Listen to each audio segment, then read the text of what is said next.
What's good, y'all? Welcome to Revolt Sports Weekly. Today we have a very special guest in the house on the day after a very special day for him. Okay, he is a diehard Detroit Lions fan, known for his iconic NFL rap recap, and he now has two shows: First and Geach and The Plate Book. Welcome to the show, Geach. How you doing, Mariah? Happy to be here today. Happy to be here this morning. I'm sure you are. All right, so let's Hey, recap last night a little bit. So, we had a Thursday night football game in Detroit. I missed the beginning because I was trying to work out this whole streaming service situation. It's a mess. But the Detroit Lions played the Dallas Cowboys and came away with a big time win. 44-30, high scoring game.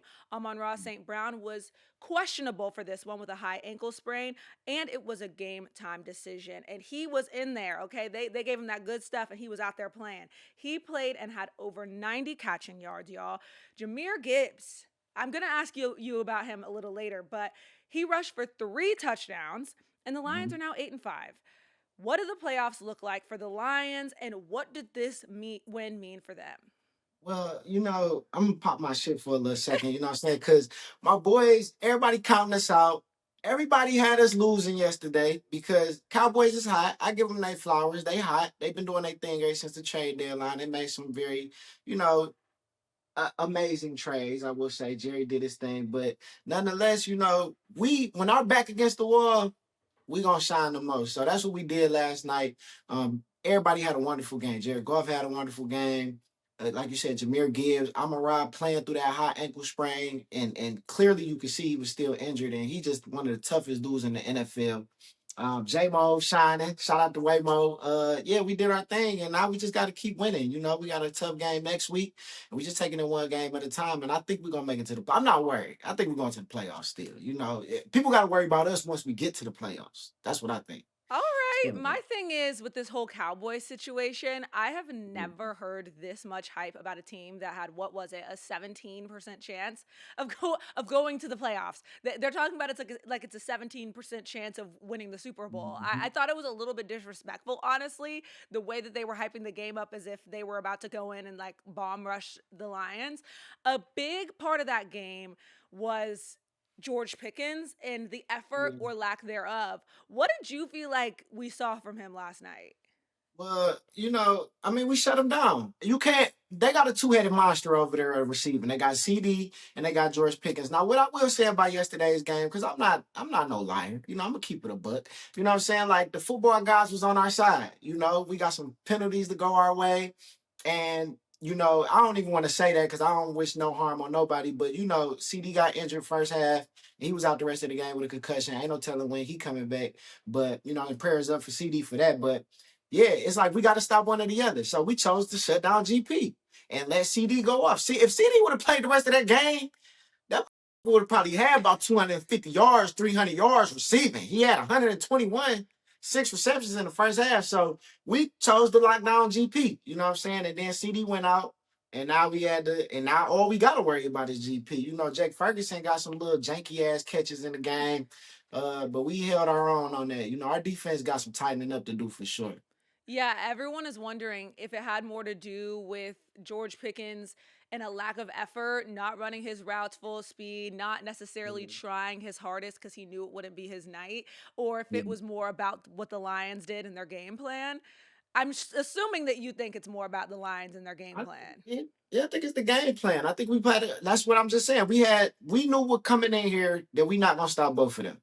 Just focus on one. So we focused on GP, and then when CD went out, it made it even easier. It's like, all right, now we really just gotta focus on GP. So, I mean, I can see people saying that as far as lack of effort, but I've seen GP play that type of game that people is like criticizing, where he just going through the motions and he still ended up with 120 yards, 6 receptions, and a touchdown. So you can't really say that. People just saying that because he's playing his game and he didn't have the best game. So it's whatever. We main thing that people are slipping on. We applied pressure to Dak ass all game. All right.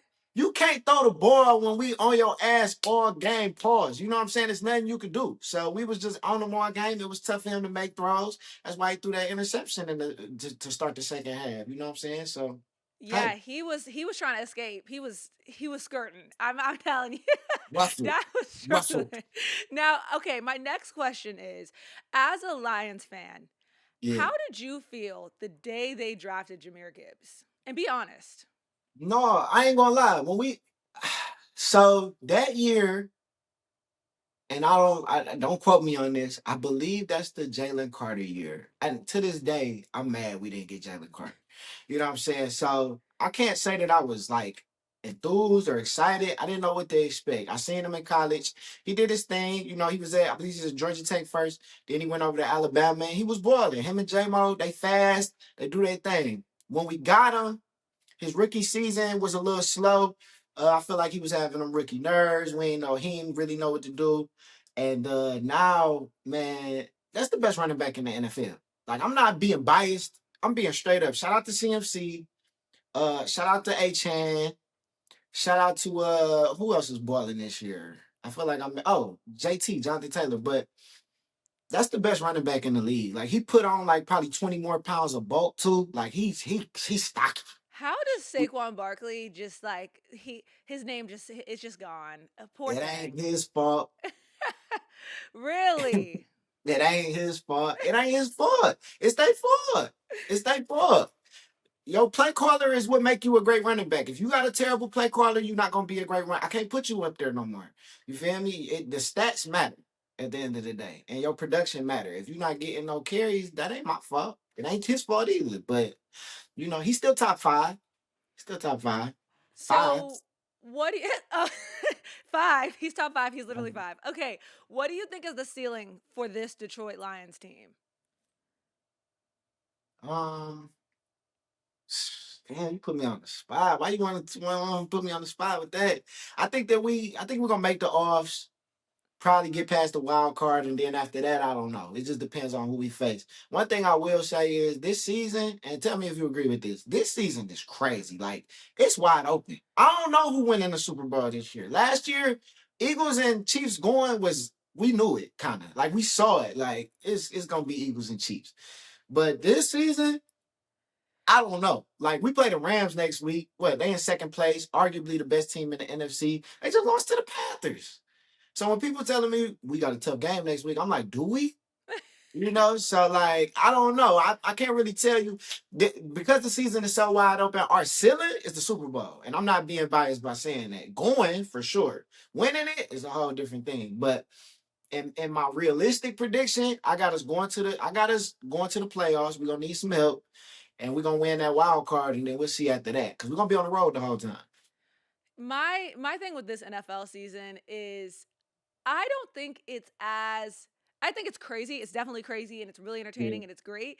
I just don't think that people are willing to accept the teams that are good. Like the ceiling just Mm, keeps changing for them. Like the Bears, for yeah. example, everyone's like, "Oh, this game is how they can prove that they're." And then they beat the Eagles, and it's like, but the Eagles they're not that good. Next week they're gonna prove themselves. It's like the Broncos. It's not as the Eagles and the Chiefs is easy to believe because it's like a sexier story. I think that people Yeah. just don't want to accept the story of this season, and so they're like, "Wow, this is crazy."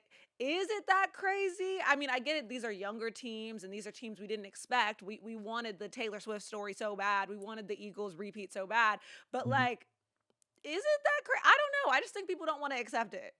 I think that two things I'll say is one that when you get hot in December, it matters. And when you get cold in December, it matters. And that's when you speak about the Eagles, I think about them. Like this Eagles team mirrors that 2003 Eagles team for me. Remember that 2003 Eagles team? Like they started off the year, I want to say like 8-0. And they kept winning by the skin of their teeth, like every game. And then towards the end of the season, they start falling off and they got bounced out in the first round. You know what I'm saying? And I believe they was the first or second seed. So it's like this year, Eagles team kind of remind me of that team where it's like, bro, they falling off at the end right now. Like Twenty huh? 2023.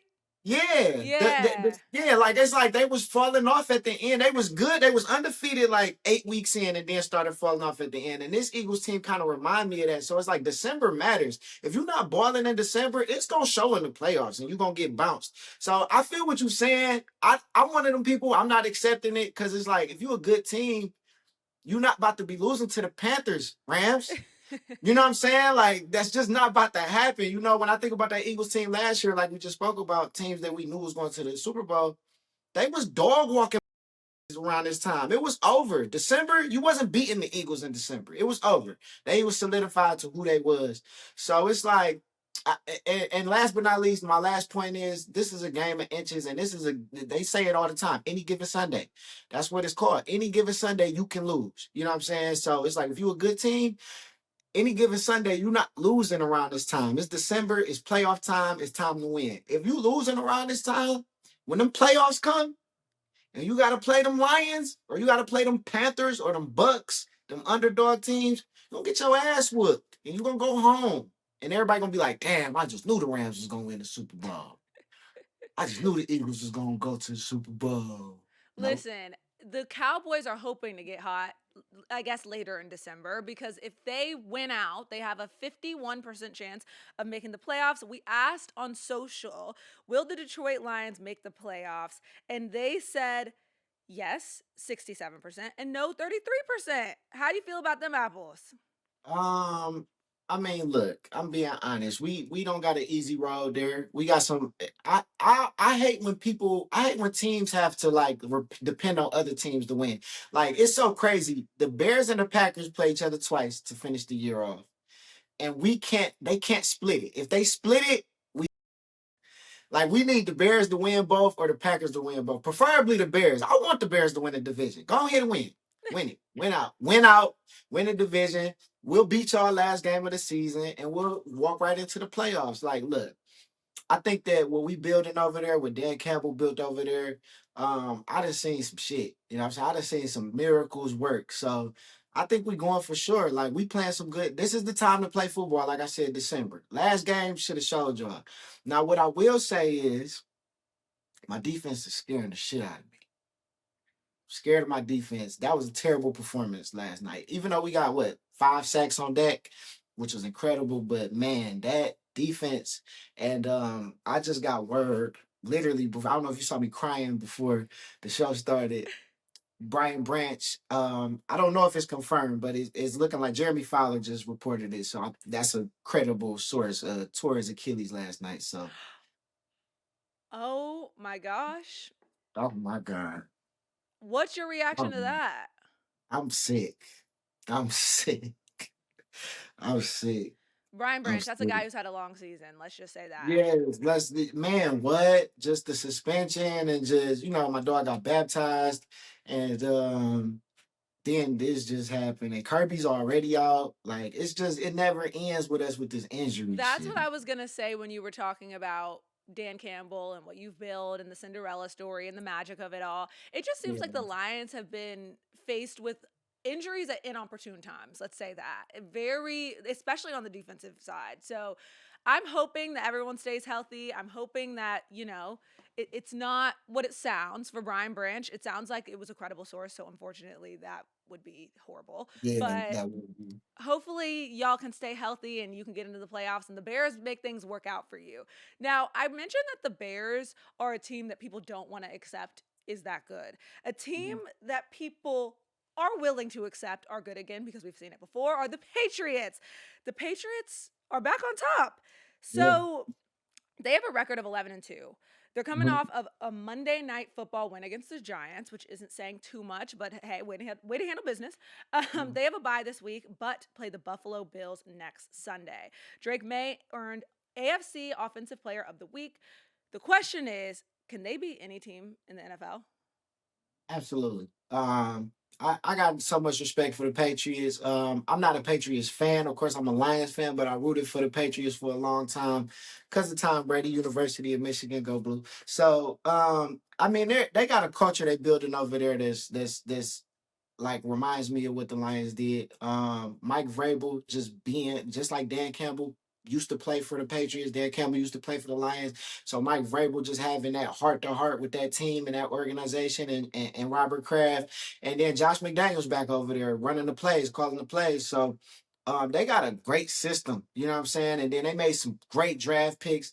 They had the most money coming in this season and they spent it. They spent it wisely. They stole Carlton Davis from us. So they can beat anybody for sure. People want to talk about their schedule, like they haven't played nobody. I think that they're 3-1 against winning teams this season, and that's the highest percentage of any team in the NFL. Like they doing what they supposed to do with what they got in front of them. You know, they're not playing every single hard team in the NFL, but the ones that they have played, they've won. So yeah, they could beat anybody. They can go as far as they can go as far as Mike Vrabel and Drake May take them. And I hate the schedule talk because it's like you just said, the Rams lost to the Panthers. Anybody can lose, anybody can win. They only have the games that are on the schedule. What do you want them to do? Go What out you and be want them like, to do? "Yeah, we're gonna play the throwback Ravens, and then they can't control that." Like, so I think that's unfair. All the top teams are a little bit like, wow. We've got the New England Patriots, the Denver Mhm. Broncos, the Rams, and the Chicago Bears. None of which were teams at the beginning of the season I felt like anybody had anything to say about. Who's the most shocking to you? The Bears. The Bears for sure. Like I never in a million years thought the Bears was gonna be. Maybe I was just in denial, that being going over there, which broke my heart. You know what I'm saying? I took that personal, and just they need a. I saw their team, and I was like, they need a lot of cleaning up. Like Caleb ain't it. I'm gonna just say it. I don't care what nobody got You to say. still think so? Hell yeah, he ain't shit. Okay, like he not shit for real. Like I swear, like he really not. Like he is the epitome of a quarterback reaping the benefits off of an offensive coach. You know what I'm saying? Like Okay, well, let me ask you he a question. Do you think that they would have the same record if Justin Fields was still their quarterback? no, he's better than Justin. He's a tier above Justin. Like Justin is, but understand Justin is like a tier above the bottom of the totem pole. So it's like he right there, So nah, if they had Justin, it wouldn't work at all. Like, don't get me wrong, Caleb can throw the ball. He can throw the ball downfield. He's a little bit more of a risky pass player than Justin. Justin's not really throwing it downfield like Caleb is. But man, like his mechanics is off. He hold the ball too long. He just be doing. He still be. He get. I think he get an intentional grounding every game. You know what I'm saying? Like that shit is crazy. Like, why is you getting intentional grounding every game? You know what I'm saying? So I don't know. The Bears is the most biggest surprise to me. I can't believe that they in first place right now. It's like blowing. Like I can't believe that they're in first place. I can't even believe they win in the division right now. And I'm gonna be a hypocrite right now because it's because of their schedule. It's because of their schedule. But that's why I want them to win the division because next year they're gonna have it a little bit more difficult overall. So go ahead, win the division. I want y'all to. You can only control what you can control, and you can't control the That's a schedule. fact. That's a fact. Now, Let me shut moving up. I ain't on gonna to do a place that doesn't necessarily have playoff hopes, but they do have hope in one thing. So, Myles Garrett is chasing the record. Will he break the record for most sacks in a single season? He's 4 sacks away from breaking the record with 5 games left. Oh my gosh, that's like, yeah, he's going to break it. He was Mhm. named AFC Defensive Player of the Month for November. He had 9 sacks in the month of Woo. November. Is he in the discussion for all time top 5 defensive ends? Absolutely. Like top five defensive ends. He's in the conversation for top five defensive linemen, period. Like when I sit back and I think about it, like defensive end guaranteed. Him, TJ, JJ played inside, outside, but all time defensive players, like defensive linemen, like you think about Vince, Wilfork, you think about Julius Peppers, Warren Sapp, of course Reggie White, probably the GOAT, but Miles is in that discussion. Like he's gonna break this record. He's never won a sack title. That's crazy to say. Like I've never even won a sack title, and I'm still looked upon as like the greatest defensive end in the league. You know what I'm saying? The only one that rivals me is TJ, and TJ has had a not a great season this season. He had a bad end to last season. It's like, bro, I'm consistent. I'm not stopping. Like Michael Parsons. Michael Parsons is consistent. He'll end up in that conversation too eventually. But yeah, Myles Garrett, undoubtedly like top five defensive end easily. He's probably top three defensive end, but he's top five defensive lineman. Him, Aaron Donald. It's a long list, but I put him in my top five that I've seen with my own two eyes. He there. That's some talent. Spending a Yeah. lot of time in Cleveland. How unfortunate. Moving on to some more Cleveland Browns news. I mean, they can't stay out of the headlines, can they? So the Sanders versus the Gabriels. I am so interested to hear your take on this Okay. because at the beginning of the season, we had a little bit of, Dylan Gabriel being like something about star power or playing for Instagram. I don't remember exactly what he said, but he was able to skate out of that and kind of be like, "Oh, I wasn't talking about Shedeur. I was talking about you, the media." I Now we remember that. now we fast forward to now. Obviously, we saw the moment against the Ravens where he went down with a concussion. Shedeur Sanders came in the second half. Stadium erupted. I mean, people were so happy that he won in that game. Then a TikTok controversy happened. So Dylan Gabriel's fiance makes a TikTok get ready with me video where at the beginning of the video she says, "I'm getting ready for a Browns game. My fiance Dylan isn't playing. I have thoughts, but I won't say anything else." So whatever. It's small little thing, whatever. Okay, girl, get your little, thing off. Then in the comments, obviously, people are pointing out, okay, that sounds like shade at Shedeur Sanders. They're going to look at her older videos. She has a video where she says something along the lines of, "Anyone who cheered during the second half of the Ravens game has a special place in hell." Whatever, if you were cheering because Dylan is hurt, whatever.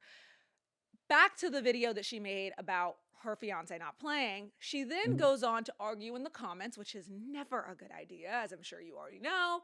And she says, "Actually, everyone in the building wants Dylan to be playing instead, and you guys wouldn't know that because you're not an NFL player or coach."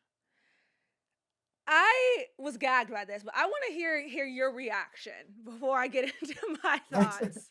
Bro, what? First off, I'm gonna say this. This is just me knowing personally. I know a lot of players. I know a lot of players' fiancés, wives, girlfriends. WAGS. Y'all talk too Not much, too much and they now. don't understand. They don't understand that shit is damaging the. You're not in that locker room.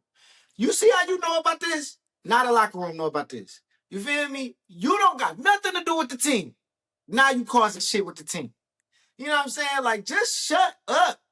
Go watch your husband play. Go watch your boyfriend play. Do not ha- involve yourself in non-championship business. I would say championship business, but that's the worst team in the NFL. Non-championship business. Stay out of non-championship business. All right, for sure. Stay out of championship business, but stay out of non-championship business.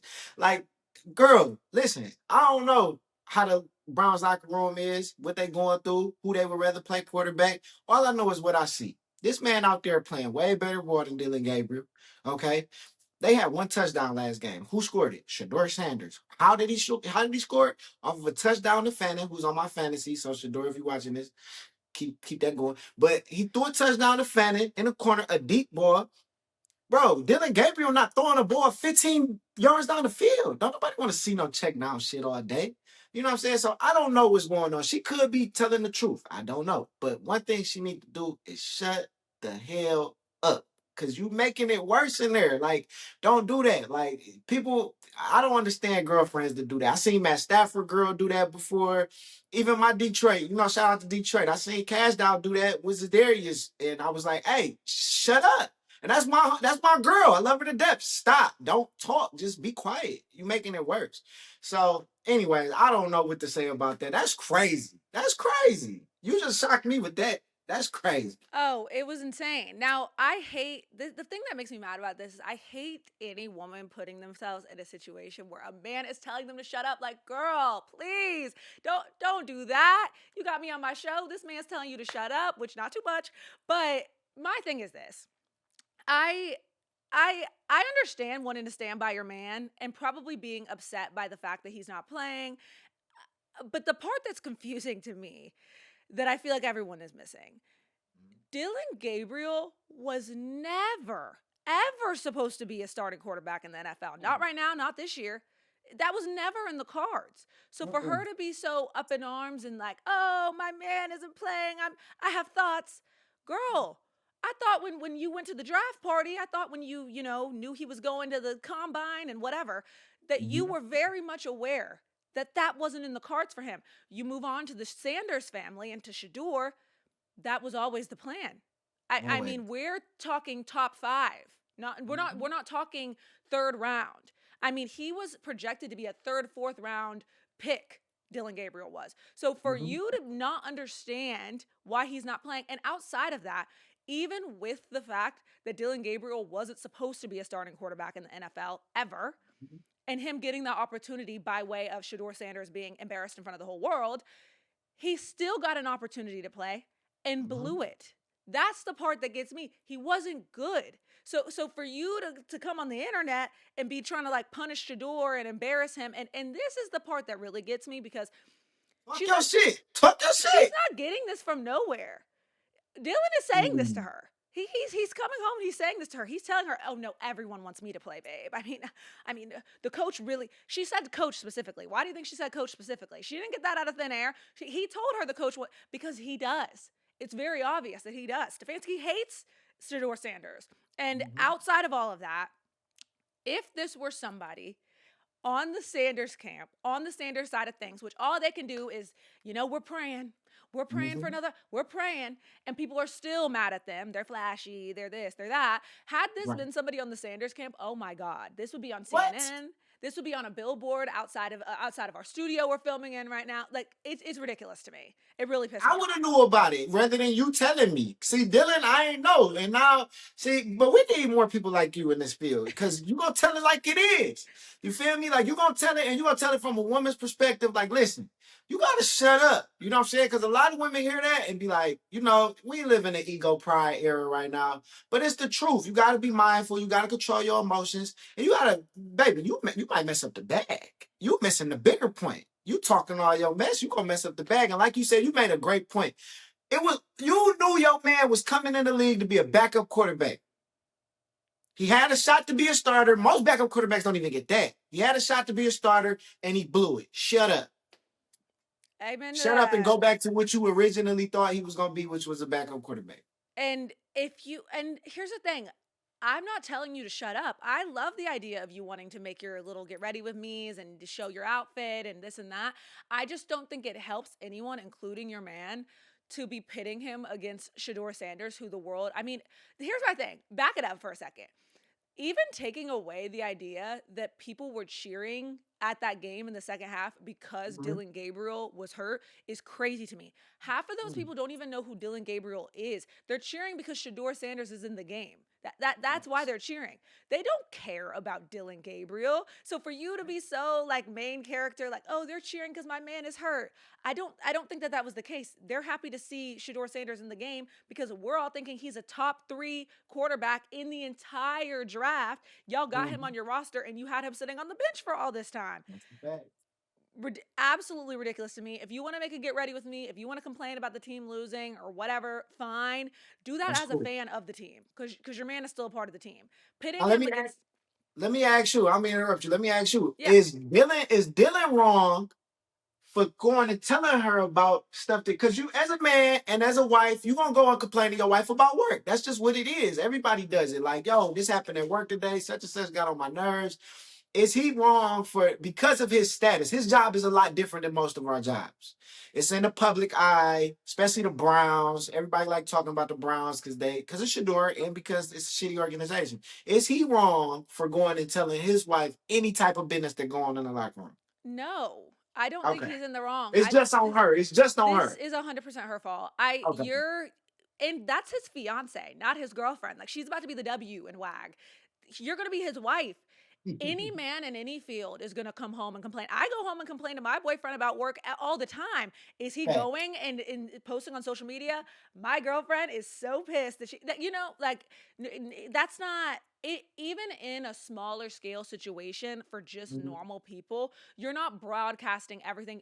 Even outside of partnerships and relationships, your friends come home and they're telling you, "Oh my God, I'm so pissed at this girl." Blah blah. You're not going and Mhm. posting about it on the internet. Like that's wrong for True. her. I feel like people should be able to confide in their partners no matter what their job is. That's why you're there. You're your Right. family. And I Okay. mean, but it's not just wives and girlfriends that do this. Mamas do this too. Oh I yeah. don't like when they do it either. So like I don't Facts. know. You're putting the player in a really sticky situation. But I do understand it's Mhm. probably hard to like keep it in, but girl, Yeah, I get it. You like you just said, standing up for your man. I get it. I understand all that, but you gotta have some intelligence, baby. Especially, I don't know. I be feeling like majority of the women in the league. You wouldn't be there if the bag weren't there. So if you up the bag, you really just you're not even thinking about yourself. You're not even thinking about yourself, baby. Without saying too much, I'll say this: most of the women I know in relationships with athletes are not in the happiest of relationships. It is you're not wrong about what you just said. Yeah. It's the Birkin and the weekly get ready with me, but to Mhm. even mess that up. Like you might have Dylan Gabriel isn't he has no real value to the Browns. No. He was just put there as a placeholder to like piss the Sanders family off. So for you to like put that in jeopardy is insane. Crazy. Insane. Insane to me. She wasn't Insane. thinking. All That's right. crazy. But actually, speaking of Shedeur Sanders, how do you even feel about this whole like him starting? Like, what's your take on this whole Shedeur situation?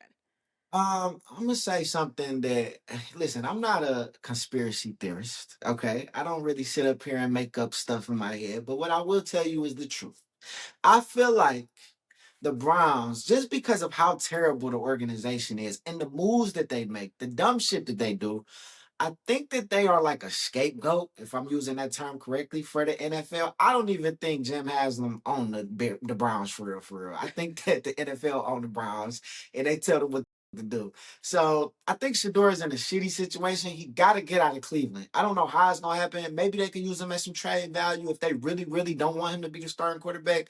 And hopefully, I pray that he get out of that Browns situation because, I mean, the great thing about it is he got God on his side because he going to need God to make that situation work. You got a coach that's against you. You got an organization that's against you. And in my opinion, you got an organization that's not even ran by the organization. And I think the NFL tell them they need a team that they can tell what to do to control the powers that be. So that's what I think the Browns is. I hate that Shador is in that situation. I wish he was in a whole different situation somewhere else. I seen some plays the other day. They offensive, and they got one of the better offensive lines in the league, just doing dumb shit. And I'm like, bro, why is y'all doing this when Shador in the game? Like, you know what I'm saying? Like, I just hate that for him. Like, but he's showing off, he's showing out, and he's showing the power of the Lord. You know what I'm saying? Because he like, look, I got God. I know the odds is against me. You know, without saying too much, I know my coach don't with me. Without saying too much, I know a lot of people that I know already, but I gotta go out there and put my faith first. And he doing it. And I think that he gonna always prevail for that. You know what I'm saying? Me being a man of God. So shout out to Shador. I hate the situation for him, but I got all the faith in the world in him because that's a strong minded young man. They got to be owned by the NFL because I mean I think that they've been cursed ever since they made Deshaun Watson the highest paid quarterback in the league, and You feel then me? ever since nothing has worked out for them. They have no choice but to put Shador in the game, and we got Dylan Gabriel's fiance telling us that the organization doesn't even want him to play. And could you imagine why would you not want to be better? Like why would you not want why would you want to play Dylan Gabriel over Shador Sanders? That makes absolute outside of just on the football field, how much money Shador Sanders could make the league, that I would be building the team in his honor and that's it's ridiculous to me. It don't make no sense. So that the only Moron, thing why would you trade your starting quarterback to a division rival? Why are you trading Joe Flacco to the Bengals? Y'all don't want to win for real. That's the only way y'all are not. That was the one for me. I was like, yeah, something ain't right about this shit. and then That don't trading even make Kenny sense. Pickett, like they're just not serious. Yeah, You something. have your list at the beginning of the season. You're like, this guy's one, this guy's two. Let's get rid of both of them. Put in Dylan Gabriel. It makes no sense. Absolutely None. no sense. Now let's talk college football because Lane Kiffin to Mm. LSU was the move that blew up the internet this week. I have to hear your thoughts about this because him leaving his team high and dry during the playoffs, crazy to me. Crazy to me.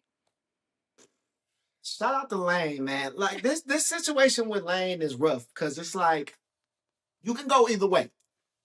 You can sit there and say he's wrong because he left and went to LSU in the middle of the season. But I mean, they're putting it over his head. Like, do you want to come or not? Like now. You know what I'm saying? That's their ultimatum. What you want to do? You want to come now or you don't want to come? And it's like, it's more money. I'm thinking about my family. See, this is what I hate about this. First off, it gets a little bit tricky with college because it's kids involved. These are still kids at the end of the day. So when people see coaches move like that in college, they kind of like get defensive or be like, yo, that's wrong or whatever. It's like, bro, this is still a business at the end of the day. Even more so now with NIL involved. I gotta do what's right for my family. You know what I used to tell people all the time? It's so crazy how You have to put in a 2 weeks notice to leave a job, even if you got 9 to 5. But they can fire you on the spot. Like they don't give you a 2 weeks notice.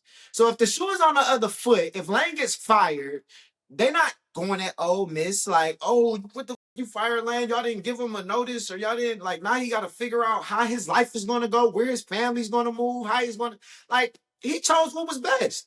Now I think another reason why people criticize Lane is because of his character. Like Lane is I don't give. That's just how he move. That's his demeanor. I don't give a you know what I'm saying? But I think that he thinks about the bit. This is a business. I'm gonna move like a business, and it's the right move. It's not. He doesn't need to stay at Ole Miss. He needs to go to LSU. So I feel both sides of the party. He did leave it. Not another problem with it is he left a playoff contending team. So that kind of is crazy. Like you left a team that could potentially win the national championship to go, and yeah, he did. So I'm not mad at Lane. How you feel about it? I'm not mad at Lane personally. So just I see what you're saying, but to play devil's advocate, here's the thing. Talk to me. This is Lane's entire career story. I compared him on TikTok to J Lo. It's like she gets engaged, Oh. you think she's gonna be married for life, and that's never the case. It's on to the next and on to the next and on to the next and on to the next. I think the new shiny thing is what he's gonna go take. I don't even necessarily think that this is about not to put, anything on Lane. I don't know him personally. I don't necessarily buy the whole this is about my family and what's once you're playing with 13 million to 17 million, it's like, yeah. I think that he went and did what would get him the most shine, what would get him the most attention, what was the better option for him and the most dramatic time he could possibly do it, because he did the exact same thing with Alabama when he was offensive coordinator right before the national championship. I think that Mhm. he was thinking about himself, and that's fine. If you're going to be honest about that, I can respect that. But I watched his press conference, and this man sat there and said, I didn't know how much I was getting paid. I asked my agent not to tell you. Asked your agent not to tell you how much you're getting paid. Oh my god! Play the tiny violin. You're not serious. You asked your agent not to tell you how much you're getting paid. That's their whole job, is tell you how much you're getting paid. I only care about the kids. You only care about the kids, but you left the kids you've been with for the past few seasons that you led to the playoffs and said, "Hey, you got it, buddy. I'm going to LSU." Come on. I'm not buying it. I don't think he's the nicest man, and I'm doing this for my family, and no. He wants Is that SEC LSU shine. He wants that Joe Burrow cigar swaggy. He wants all that. Yeah. is Lane a piece of shit? Yes. I'm not gonna sit up here and cap about that. Like Lane is a piece of shit. You know what I'm saying? But I don't get mad at pieces of shit for like wanting to go chase. Like I'm not.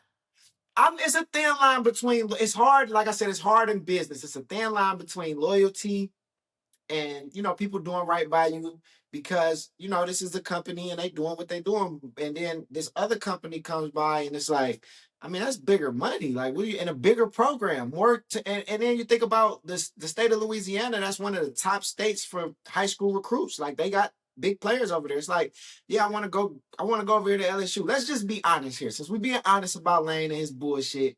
The end goal is Alabama, okay?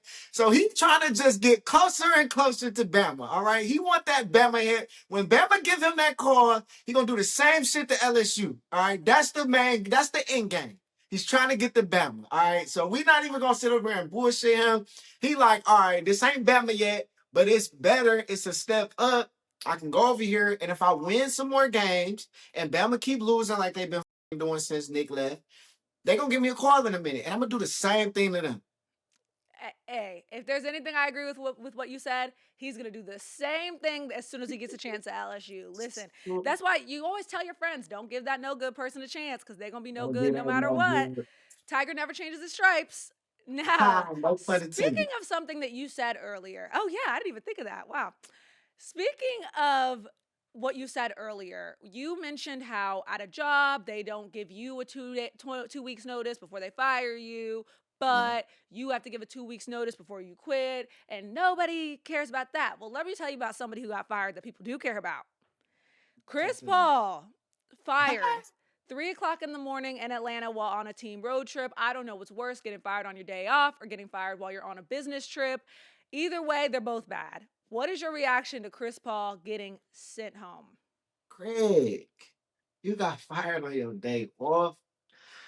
Listen, I'm sad about it because I'm one of few people, and surprisingly, because you would think Chris is a likable guy, but from what I hear, he's not.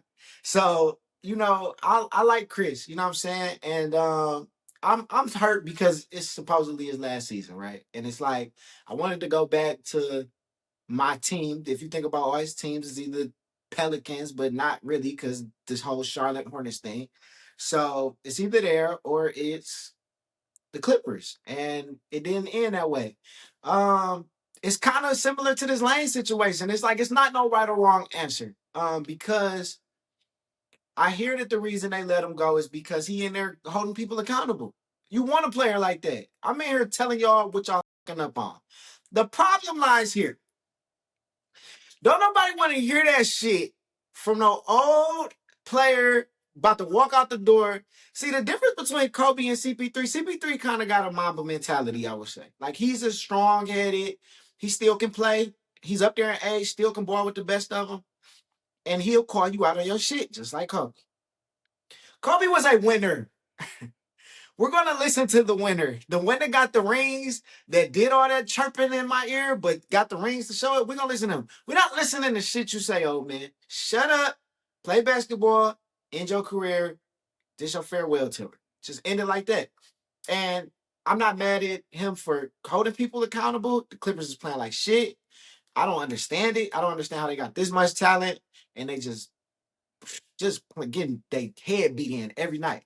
But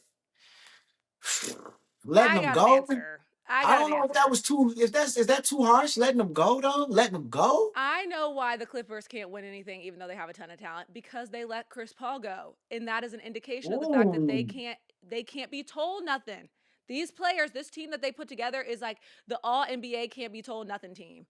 It is Mm. ridiculous. They don't like accountability. The Clippers are shady. They're going around the salary cap to give Kawhi more money so that he doesn't go to the other side of LA, and they're letting Kawhi strong arm them into getting Paul George, and they are a mess and they can't be told nothing. And I disagree on the front that, oh, why would I listen to Chris Paul? Blah blah blah.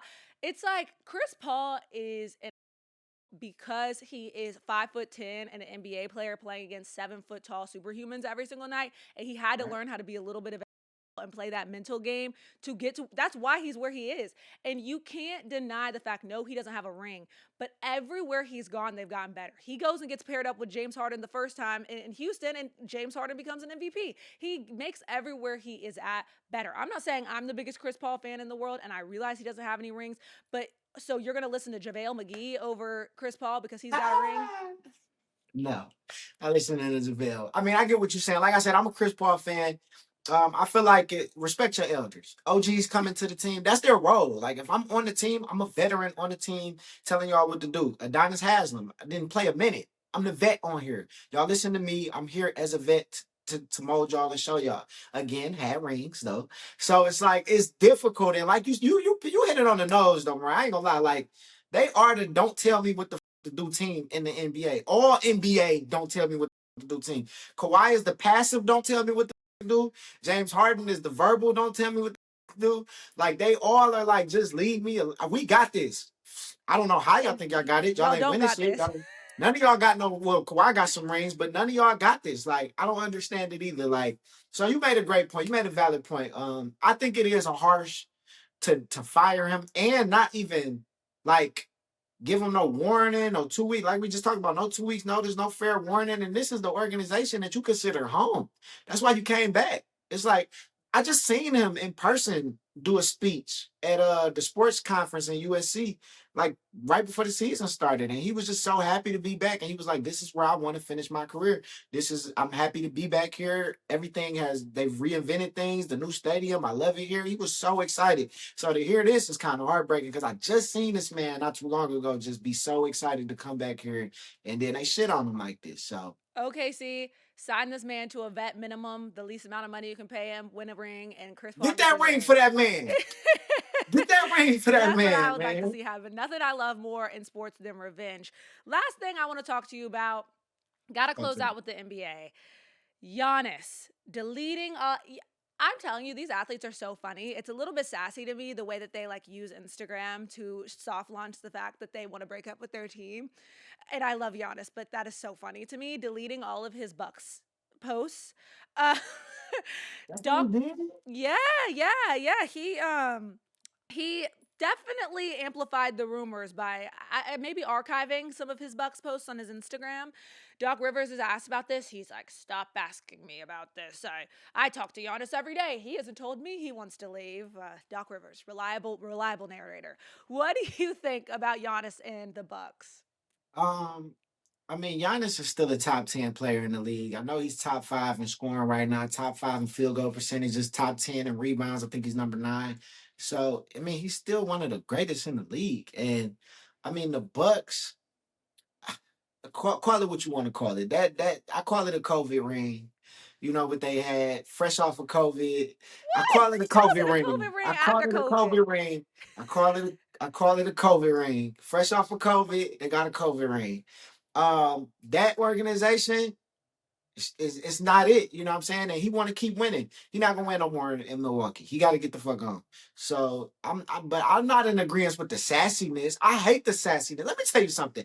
This is why I don't watch basketball until football season is over. Okay? Because there's only so much I can deal with their ass. All right? The sassiness. The players run the league. NFL players don't run shit. All right? The owners run it. We tell y'all what to do. Shut up. Sit down. These players in the NBA, they know they run it. They could all leave simultaneously, start their own league if they wanted to.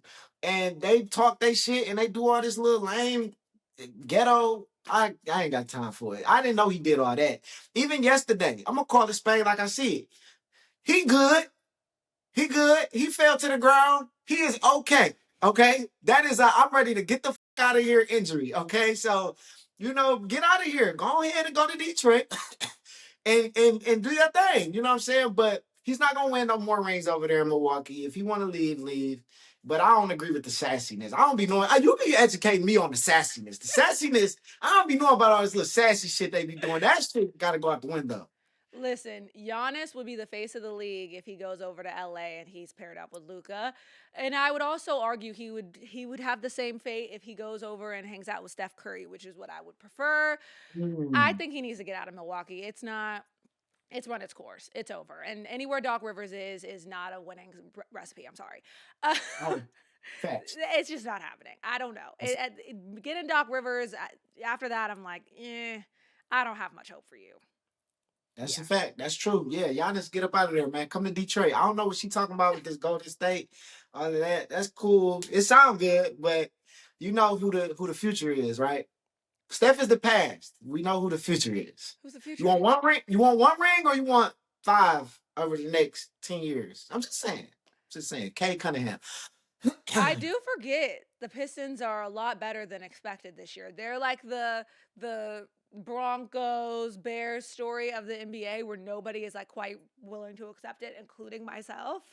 Yeah, But we'll absolutely, see how that shakes out. Well, absolutely. thank you so much for joining the show today. This was so much fun, so much drama, and so much sassiness across both leagues. Y'all, thank you for tuning in to another episode of Revolt Sports Weekly. Make sure to subscribe to us on YouTube and follow us on social so you can be a part of the conversation. I'm your host, Mariah Rose. Thanks for watching.